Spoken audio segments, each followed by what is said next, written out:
इब्तिदाए अम्र से, बचपने से मोजज़ात का सिलसिला है, अगरचे सख्तियाँ बेइंतहा हैं। 22 साल का अरसा, 230 हिजरी बाज़ ने लिखा, बाज़ ने 31, बाज़ ने 32, 3 तारीखें मिलती हैं। 8 रबीउल सानी 230, 231, 232। और इसी एतबार से तारीख़ शहादत में इख्तिलाफ आता है कि वक्त वफ़ात उम्र क्या थी वक्त शहादत। 28 साल बाज़ ने लिखा, ये वो लोग हैं जो कहते हैं 232 में विलादत हुई थी। बाज़ ने 29 लिखा जो कहते हैं 231 में विलादत हुई थी। बाज़ ने 30 साल मौला की उम्र लिखी जो कहते हैं कि 230 में विलादत हुई थी। तो 230 हिजरी या 31 हिजरी या 32 हिजरी, जिसमें 11वें मौला की विलादत हुई, तारीख़ है 8 रबीउल सानी मशहूर कौल, वरना 10 का कौल भी है, 4 का कौल भी है। 260 हिजरी में शहादत है, 8 रबीउल अव्वल का दिन, जुमे का दिन और सुबह सवेरे शहादत हुई है। 30 साल, 29 साल, 28 साल पूरी ज़िंदगी जालिम बादशाहों की निगाहों के सामने, ताऊत की निगाहों के सामने। जो छावनी थी, ये सामर्रा जहाँ आप ज़ियारत करने जाते हैं, तारीख़ ने लिखा कि उस सख्त तरीन हालत में जो मैंने अभी आपके सामने पेश कर दी, छावनी में रहते हैं। 22 साल का अरसा जिस घर में गुजरा, वो घर नज़रबंदी वाला घर है, कहीं आ जा नहीं सकते, सख्तियाँ हैं, परेशानियाँ हैं, हालात अजीब व गरीब हैं। परदेश में है, वतन से दूर है, मदीना से दूर है, कैद कर दिया गया है। इसी आलम में लोगों ने एक नहीं सैकड़ों मौजज़ात देखे। किस इमाम से? 11वें मौला से। अबू हाशिम जाफ़री जो इमाम के साथ कैद में भी रहे, इमाम के असहाब में से थे, 10वें मौला के असहाब में से भी थे, 11वें मौला के असहाब में भी से थे। अच्छा, ये जाफ़री जो है, आजकल जाफ़री कहते हैं, जो मसलन सुन्नी से शिया हुआ वो कहते हैं हम जाफ़री हो गए, या नस्ल इमाम जाफ़र सादिक़ वाला कहता है हम भी जाफ़री हैं। ये जो जाफ़री है उस दौर का अबू हाशिम जाफ़री, ये नस्ल जाफ़र तैयार से थे, इसलिए इनको जाफ़री कहते थे। कोई शुबहे में न रहे कौन से जाफ़री थे, जाफ़र तैयार की नस्ल, इसलिए जाफ़री। अबू हाशिम जाफ़री गए 11वें मौला इमाम हसन अस्करी अलैहिस्सलातु वस्सलाम की खिदमत में। अल्लाहुम्मा सल्लि अला मुहम्मद व आले मुहम्मद। जिस तरह आप मौला अली का जिक्र सुनते हैं, उनके फ़ज़ाइल सुनते हैं, ये इमाम ज़माना के बाबा का जिक्र है। इसे भी उसी जोश से, उसी अक़ीदत से, उसी मोहब्बत से, उसी मवद्दत से समाअत फरमाई। अबू हाशिम कहते हैं मेरे दिल में तमन्ना थी कि मैं मौला की खिदमत में जाऊँगा तो एक नग मांगूँगा, मौला एक नग दे दीजिए, मैं अंगूठी बनाना चाहता हूँ। मौला एक नग दे दीजिए, मैं चाहता हूँ तबर्रुकन नग आपसे मिले, अंगूठी के पैसे मैं खुद मिला लूँगा और मिला के अंगूठी बनाऊँगा। भाई लोग लाते नहीं लाते, भाई ये कपड़ा लाए जी मौला के रोज़े से मस करके लाया हूँ, पानी है मौला अब्बास के सरदाब का, संगे मरमर है मौला की कब्र का, मौला के हरम में लगा हुआ था, तबर्रुकात है सारे के सारे। मौला एक नग मिल जाए अंगूठी बना लूँ। लेकिन अबू हाशिम जाफ़री जब पहुँचे मौला की खिदमत में, हैबत अस्करी मारूफ है। अच्छा, ये जहन में रखिए, 28 से 29 साल की उम्र में शहादत है। इतनी जवानी में इतनी हैबत खुद एक मोजिज़ा है। भरपूर जवानी के अंदर कमाल की हैबत कि लोग बात करना ही भूल जाते थे। अबू हाशिम जाफ़री भी पहुँचे, भूल गए कि क्या लेने आया था। बैठे, अर्ज़ अदब किया, सलाम किया, दुआएं दी, कुछ सवालात पूछे।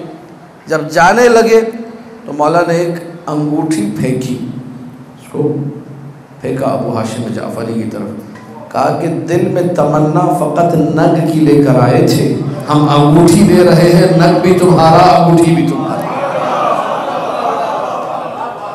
इसीलिए कहते हैं इमाम वो होता है जो आलिम बिमा फिज़ ज़मीर होता है। अब एक जुमला फिर यहाँ रुक कर कहूँगा और तड़पते हुए दिल के साथ कहूँगा कि हम लोग हर किसी से मांगते हैं, अगर नहीं मांगते तो इमाम ज़माना से नहीं मांगते, अगर नहीं मांगते तो इमाम हसन अस्करी से। इमाम हसन अस्करी से थोड़ा भी मांगेंगे ना, ये आपको पूरा करके देंगे। नग मांगेंगे तो अंगूठी देंगे। एक दफ़ा सरकार हसन अस्करी की अज़मत के लिए बाबा से बुलंद सलावत, अल्लाहुम्मा सल्लि अला मुहम्मद मुहम्मद व आले मुहम्मद। नग मांगने गया था, अंगूठी मौला ने दे दी। अबू हाशिम, जिस तरह आप लोग वाह वाह और सुभान अल्लाह करें, अबू हाशिम जाफ़री की ज़बान पे जुमले जारी हो, अशहदु अन्नका वलियुल्लाह व हुज्जतुहु, मौला आप अल्लाह के वली हैं, आप हुज्जत खुदा हैं। मौला मेरा दीन आप है, मेरा दीन आप है, दीन की हकीकत आप है। इमाम अस्करी ने दुआ की, कहा गफ़रल्लाहु लक, खुदा तुम्हारी मग़फ़िरत करे। अबू हाशिम जाफ़री के बहुत सारे मौजज़ात नक़ल हुए और मौला के करीबी तरीन थे और ख़ासुल ख़ास असहाब में से थे। कहते मैं कैद खाने में था, जेल में था, सख्ती ही सख्ती, घर वालों से कटा हुआ, कोई राब्ता नहीं, कोई सिलसिला नहीं। ख़त लिखा, मौला मैं कैद खाने में हूँ, मैं ज़िंदान में हूँ, घर जाना चाहता हूँ, परेशान हूँ।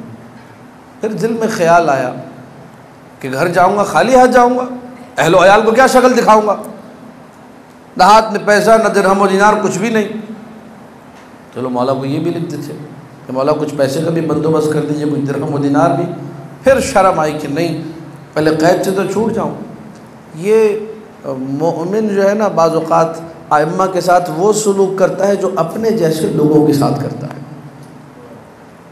इमाम से मत शर्माइए, जिसके लिए ज़मीन अपने ख़जाने उगले उसे इमाम कहते हैं। ये शर्माया उनसे कीजिए जो कंजूस हो, ये शर्माया उनसे कीजिए जो बख़ील हो, ये शर्माया उनसे कीजिए जो मुखय्यरीन ये कहते हैं कि सारे पैसे हमसे लेने, दूसरों से भी मांगो। जो कुल कायनात मुट्ठी में रख के आंख बंद करके दे दे, उनसे शर्माना नहीं चाहिए। तवज्जो चारो। अबू हाशिम शर्मा गए, मौला कैद में हूँ, परेशान हूँ। ख़त मौला को पहुँचा, मौला ने जवाब लिखा, कहा अबू हाशिम अल्लाह अकबर, अबू हाशिम आज नमाज ज़ोहर तुम अपने घर में पढ़ोगे, आज नमाज ज़ोहर तुम अपने घर में पढ़ोगे। अबू हाशिम कहते हैं कि नमाज ज़ोहर से पहले मुझे जिंदानबान ने आज़ाद कर दिया। कहा जाओ अपने घर जाओ। और अभी मैं घर जा रहा था, तवज्जो चारों पूरी, ये करीम खानदान है, ये करीमों का खानदान है, ये अजीम लोगों का खानदान है। यहाँ बुखल का तसव्वुर नहीं है, यहाँ अता ही अता है, यहाँ देन ही देन है, यहाँ सिर्फ मिलता है, मांगने वाले को मांगना आना चाहिए। अबू हाशिम कहता है जिंदान से निकला, अभी घर पहुंचा, मौला का खादिम आया, एक रुक़ा लेकर आया, 100 दीनार लेकर आया।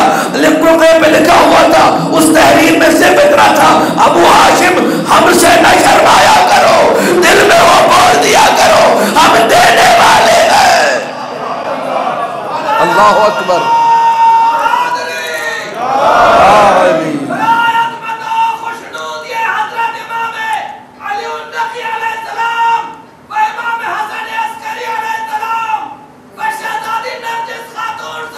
सलामुल्लाह अलैहा, सलामुल्लाह अलैहा।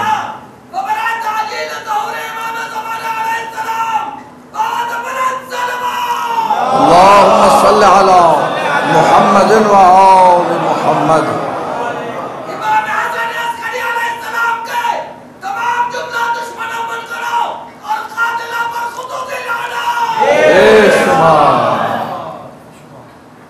ला तस्तही, हमसे हया न किया करो, हमसे न शर्माया करो।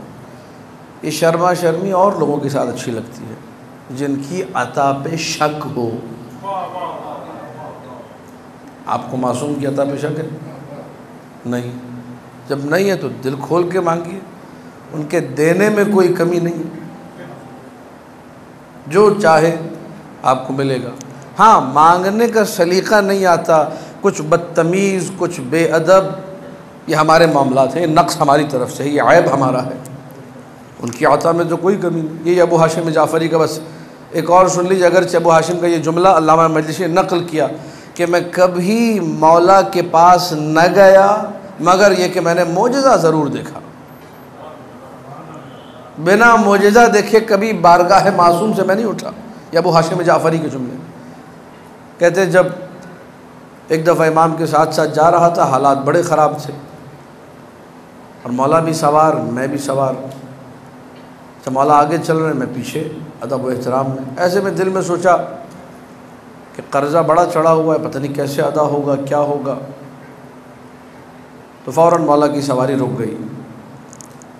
असा की नोक से ज़मीन पे एक निशान खींचा, झुक के उतरे नहीं मौला सवारी से। कहा अबू हाशिम इस जगह को ज़रा थोड़ा सा खोदो। अबू हाशिम ने थोड़ी सी मिट्टी हटाई, वहाँ सोने की एक डली निकली। अबू हाशिम इसे रख लो। अबू हाशिम ने अपने जूती में उसे छुपा लिया, सोने की डली थी। अब दोबारा सवार हो गए अबू हाशिम। जो कहते हैं कि इमाम के पास इल्म बिलगैब नहीं होता, इमाम को आलिम बिमाफ़िज़ ज़मीर होने का कोई हक़ नहीं, वो ये मोजज़ात क्यों नहीं पढ़ती। तो शेख मुफीद ने भी लिखे, शेख सदूक ने भी लिखे, मुहद्दिसीन ने भी लिखे, सब ने लिखे। अब दोबारा सवार हो गए। अब अबू हाशिम सोच रहे हैं कि जाड़ा सर पर है, जाड़े सर्दी के कपड़े लेने हैं, रज़ाइयाँ लेनी हैं, कंबल लेने हैं। पता नहीं है जो सोने की डली है इसका वज़न इतना है या नहीं कि कर्ज़ा भी पूरा हो और सर्दी के कपड़े भी आ जाए, सर्दी की ज़रूरतें भी पूरी हो जाए। मौला की सवारी फिर रुक गई। फिर ज़मीन पे एक जगह निशान मारा, कहा अबू हाशिम इसे खोदो। सिर्फ मैं और आप मुतिया नहीं हैं, ये जमादात भी मुतिया हैं। अबू हाशिम ने जगह खोदी, वहाँ चांदी की एक डली निकली, कहा इसे रख लो। थोड़ा आगे बढ़े, रास्ता अलग हुआ, मौला अपने घर की तरफ, अबू हाशिम अपने घर की तरफ। घर पहुँच के वज़न किया, तवज्जो चाह रहा हूँ, सोने की डली का जब वज़न किया, जितना कर्जा था उतना ही उसकी कीमत थी, न ज़्यादा न कम। चांदी की डली को तोला, उसका वज़न किया, जाड़े की जितनी ज़रूरतें थी सब पूरी हो गई। ये सोचा है, मांगा नहीं है, अभी तलब नहीं की, अभी ज़बान नहीं खोली। साथ चलते हुए सोच रहा है कि शायद मेरी ख्वाहिशें पूरी हो जाए, शायद मेरे मामलात ठीक हो जाए। इमाम की निगाह देखिए, इमाम की दिक्कत देखिए और इमाम के हुक्म की तामील देखिए कि जितनी ज़रूरत थी उतना ही मिला। क्यों? क्योंकि मांगने वाला सोच ऐसे रहा था, ये होगा नहीं होगा, ये पूरा होगा नहीं होगा, मैंने उतना ही दिया। मांगने वाले को सही से मांगना आता और मिलता। इनकी अता भी बड़ी दकीक है।